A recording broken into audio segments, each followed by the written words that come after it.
কৃষ্ণ শংকৰ গুৰু হৰি ৰাম ৰাম ৰাম হৰি গুৰুদেৱ নমস্কাৰ।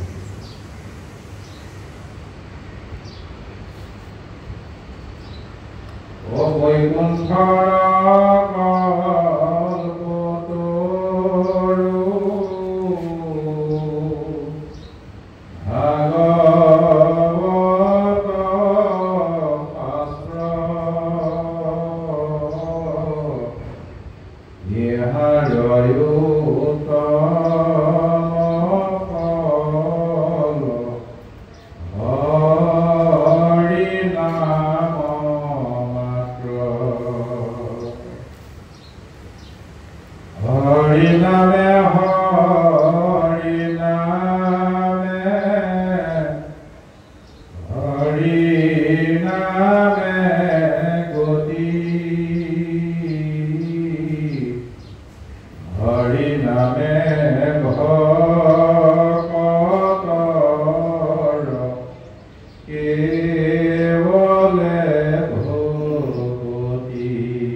ভাগৱতৰ ওপৰতে আজি আলোচনা কৰিম।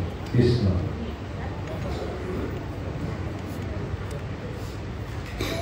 শ্ৰী কৃষ্ণায় নমো নমঃ। মহাপুৰুষ শ্ৰী শংকৰদেৱ কৃত শ্ৰীমদ ভাগৱত দ্বিতীয় স্কন্ধ প্ৰথম অধ্যায় পদ ভাগৱত ধৰ্ম।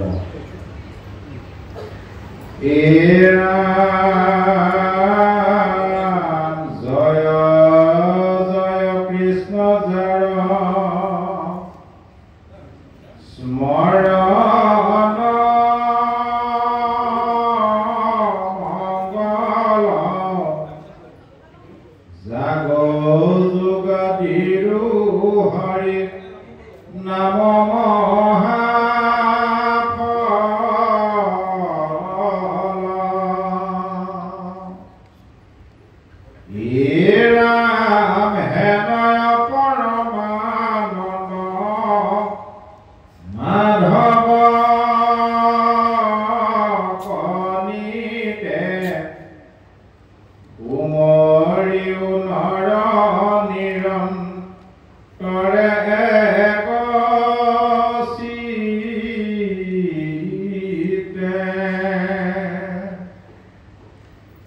কৃষ্ণ কথায় অমৃতক পিয়ুষা বধানে কৰিও যতন যাবে প্ৰাণ থাকে মানে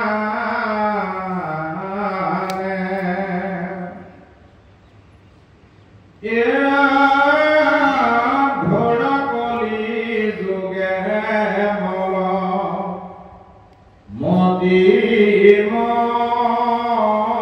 মনুষ্যৰ নাহি ধৰ্ম হৰি কীৰ্তন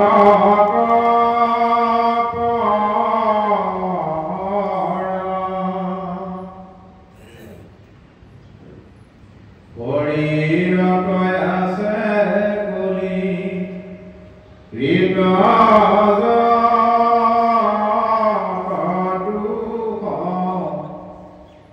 বুচুক প্ৰথমে কৰা হৰি হৰি ঘূষ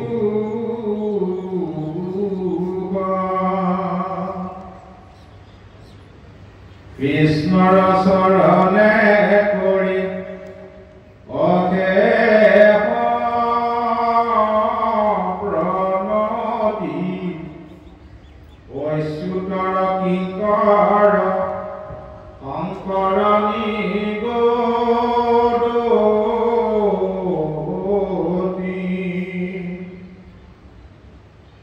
এৰাম দ্বিতীয় স্কন্ধৰ কথা শুনিও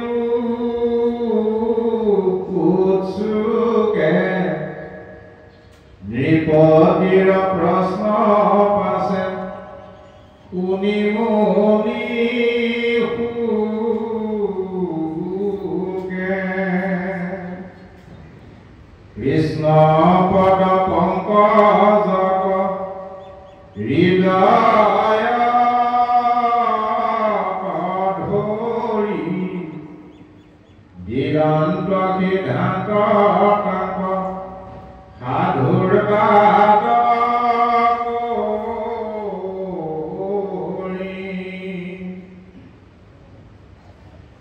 এৰা ধন্য নৰপতি মতি উত্তম তোমাৰ পুছিলা যিটো কথা সংসাৰতে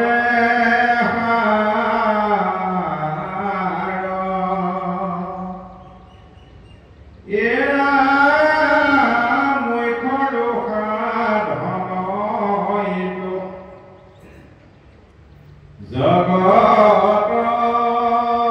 জগতৰে হিত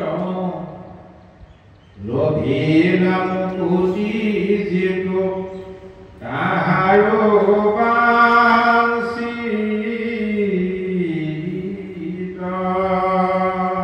কৃষ্ণ কৃপালু বাবাই সমস্ত এটা প্ৰশ্নৰ উত্তৰ দিবলৈ গৈ দ্বাদশ স্কন্ধ ভাগৱত হৈছে মাত্ৰ প্ৰশ্ন এটাহে আছে ৰজা পৰীক্ষিত হৰ্মিক মুনিৰ পুত্ৰ শৃংগী মুনিৰ দ্বাৰা যেতিয়া শাপাগ্ৰস্ত হ'ল 7 দিনৰ ভিতৰত তক্ষকে দংশন কৰিব অৰ্থাৎ সাপে কি মাৰিব আপোনাক কেনেকুৱা লাগিব আপোনাৰ যদি জ্যোতি দিয়াজনে কৈ দিয়ে এই আপোনাৰ কপালখন চালোঁ হাতখন চালোঁ আপোনাক কিন্তু অহা 7 দিনৰ ভিতৰত সাপে কি মাৰিব আপোনাক কেনেকুৱা লাগিব ৰজা পৰীক্ষিত একে অৱস্থা হয় খালে তাৰপিছত তেওঁ যিহেতু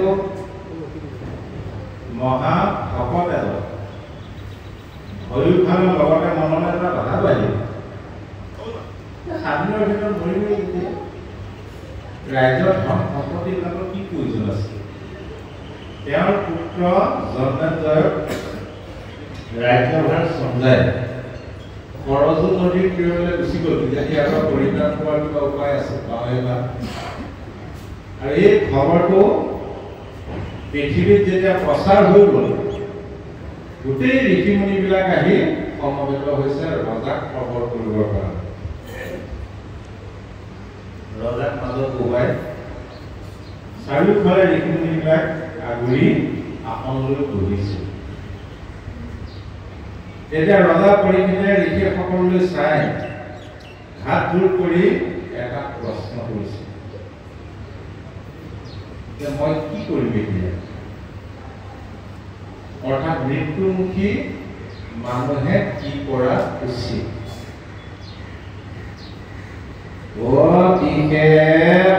কি কৰিবে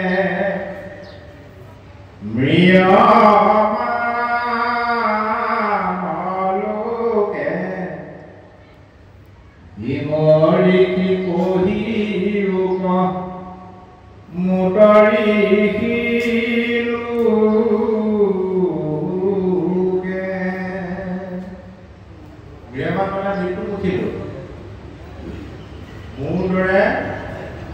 মৃত্যুমুখী লোকে কি কৰা উচিত গতিকে এই ঋষিসকল আপোনালোকে ভাবি তুলি মোক উত্তৰ এটা দিয়ক তেতিয়া তাত সমবেত হোৱা ঋষিমুনিসকলে কোৱা মতে ৬০,০০০ ঋষিমুনি সমবেত হৈছে বুলি কৈছে তেওঁলোকে নিজৰ নিজৰ মতবিলাক আগবঢ়ালে ধৰি লওক আপোনাৰ কিবা অসুখ এটা হ'ল মূৰ ঘূৰাইছে বা কিবা এটা হৈছে আপুনি যদি বেজ এজনৰ ওচৰলৈ যায় তেতিয়া কি বুলি ক'ব এই আপোনাৰ গাত কোনোবাই বিৰা মেলিছে বুলি ক'বনে তাৰপিছত ল'ব লাগিব কবিৰাজ এজনৰ ওচৰলৈ গ'লে ক'ব আপোনাৰ শনিৰ উপদৃষ্টি পৰিছে ডাক্তৰৰ ওচৰলৈ গ'লে ক'ব নহয় আপোনাৰ প্ৰেছাৰটো অকণমান বাঢ়িছে ঠিক সেইদৰে তাত সমবেত হোৱা ঋষিমুনিবিলাকে নিজৰ নিজৰ মত ব্যক্ত কৰিলে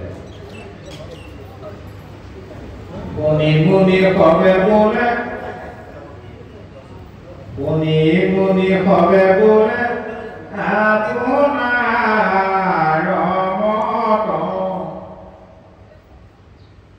আপোনাৰ মতি বোলে তপতে পৰম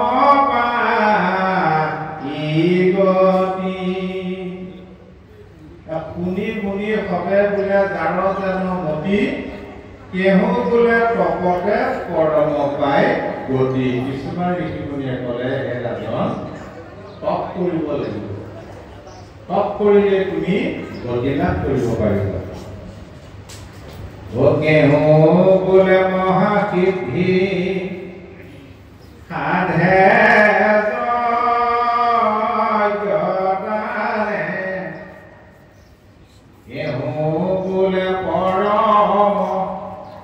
মুকুতি তীৰ্থ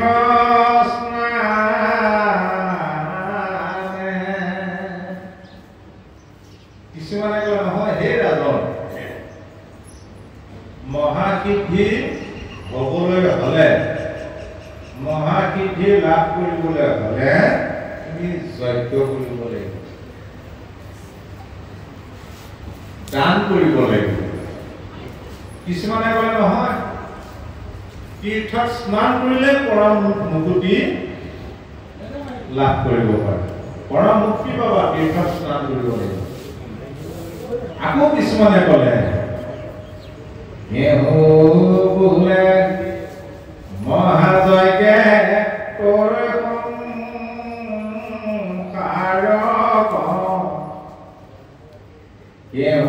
বোলে এৰাই মহা জ্ঞানে নৰ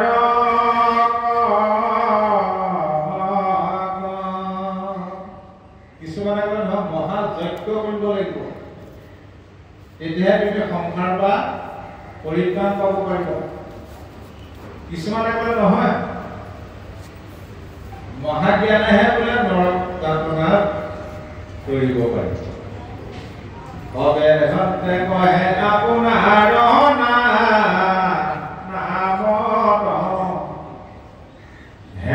আপুনি স্থিৰনুহে ৰাজাৰ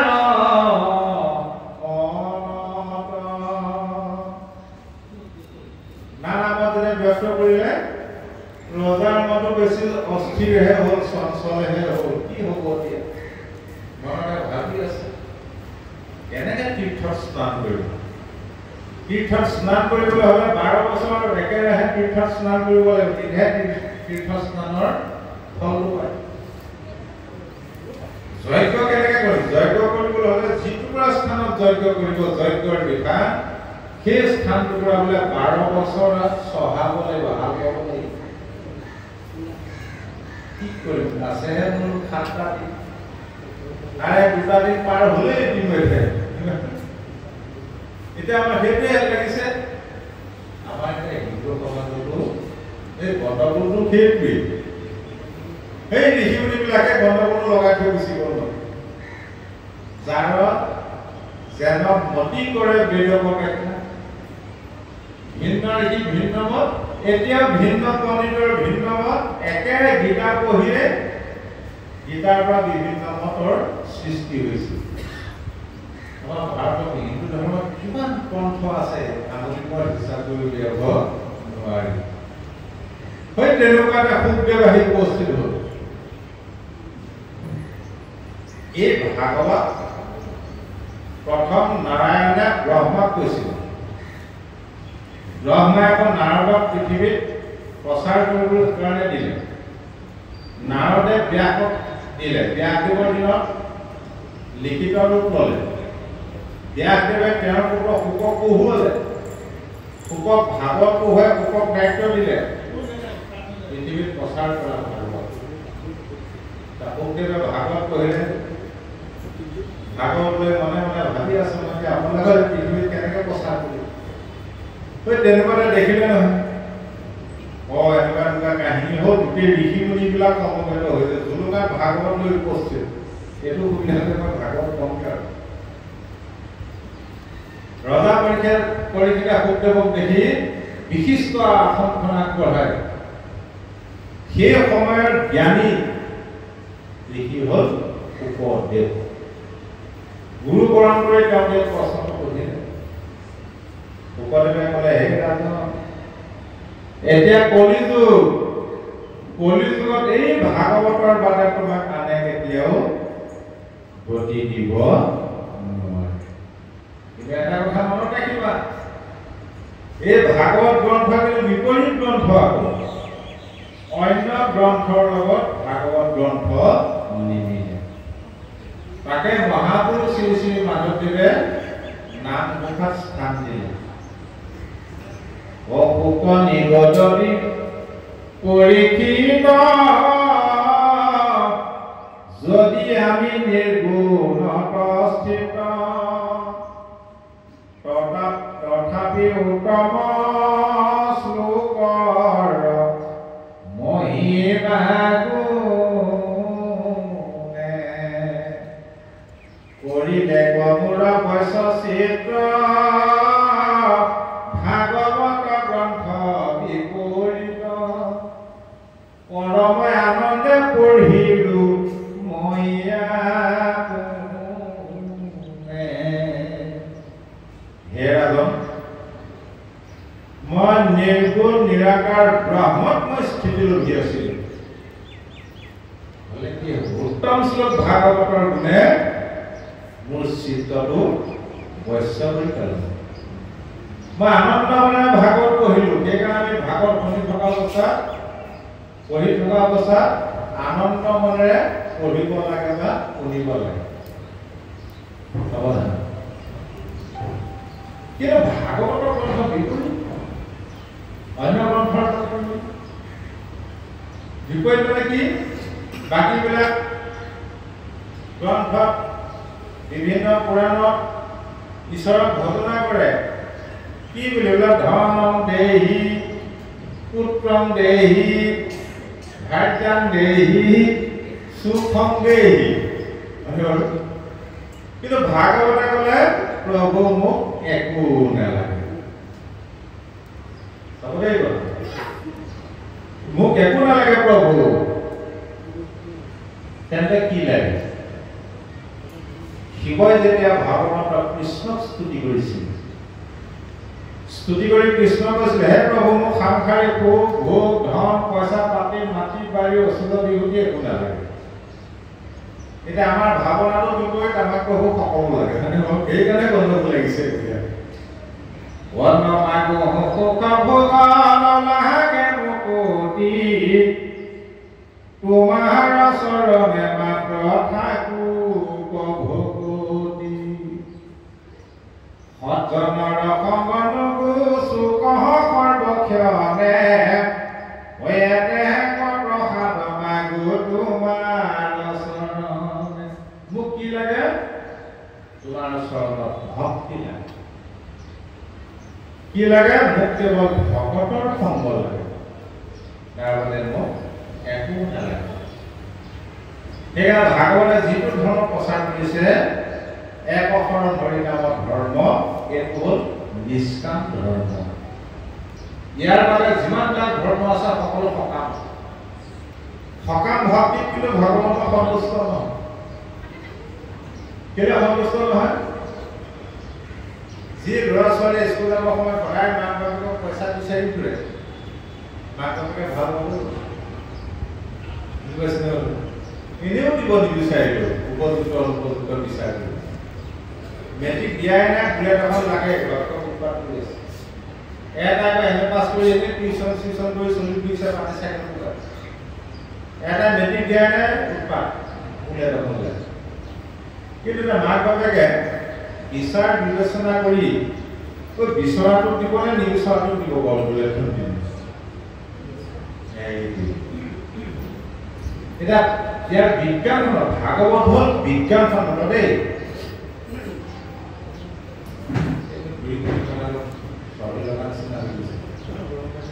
আৰু বাস্তৱবাদ আমি যদি ভাগৱতৰ লগত কোৱা কৰিলে খেলা কৰি থাকো নাপাই একো লাভ নহয় সেইটো অমনাবাদী কৰিছে অমনাবাদী প্ৰচাৰ থাকিলে নহ'ব পঢ়িবাক লাগে শাস্ত্ৰ জ্ঞানৰ নিমিত্তে ব্যৱহাৰিক জীৱনত বিজ্ঞানসন্মতভাৱে আমি কথাবিলাক ল'ব লাগিব এতিয়া প্ৰত্যেক মানুহে ঈশ্বৰক কি বিচাৰে আইসকলে কি বিচাৰে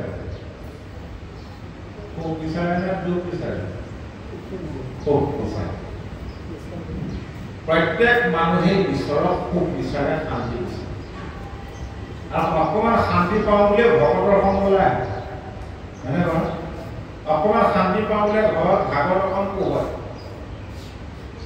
কিন্তু কোনোবাই গ'ল কৈ আছে প্ৰভু মোক সুখ শান্তি নালাগে দুখ লাগে বুলি কোনেও নকয় এতিয়া বিচৰাটো বেছিকৈ পায় নে নিবিচৰাটো পায় বাৰু হ'ব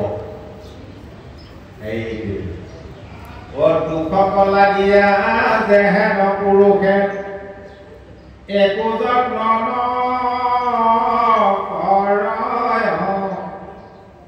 তথাপিতো আমি মিলাব ধৰিবে অন্তে দুখন ষষ্ঠ স্কন্ধ ভাগৱতত কৈছে প্ৰহ্লাদে কৈছে মানুহে দুখৰ কাৰণে যত্ন নকৰিলেও যেনেদৰে মানুহৰ জীৱনলৈ দুখবিলাক নিজে নিজে নামি আহে